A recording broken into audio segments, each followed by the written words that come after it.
گیا. یوم آزادی پر سرسبزو شاداب پاکستان کا خواب. سوات میں پاک فوج، سول انتظامیہ اور عوام نے مشترکہ طور پر شجرکاری مہم کا آغاز کر دیا ہے. اسی پر بات کرتے ہیں شیریں زادہ سے. شیریں زادہ، کہیے گا شجرکاری مہم کا آغاز کیا گیا ہے، کتنے پودے لگا لیے گئے، کتنے پودے ابھی لگانا باقی ہیں؟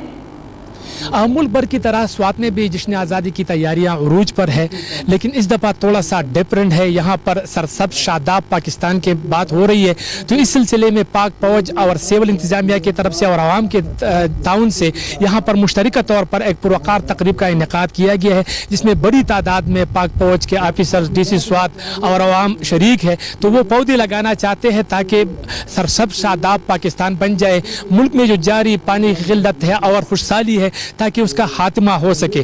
تو دوسری طرف ملک بھر کی طرح سوات میں بھی جشن آزادی کی تیاریاں جو ہے نا وہ ہو رہی ہے. لوگ اپنے مکانوں پر، دکانوں پر اور قومی لباس زیبتن کر کے وہ ملک سے محبت کا اظہار کر رہے ہیں. تو اس حوالے سے تقریبات بھی جاری ہے اور ملک کو سرسبز شاداب بنانے کے لیے شجرکاری مہم کا بھی آغاز ہو گیا ہے. جی، سرسبزو شاداب پرامن پاکستان انشاءاللہ. شیریں زادہ اپڈیٹ کرنے کے لیے شکریہ. بلوچستان کے پرفضا مقام زیارت میں بابائے قوم قائد اعظم ریزیڈنسی میں جشن آزادی کی پروقار تقریب منعقد کی گئی. Sector commander north brigadier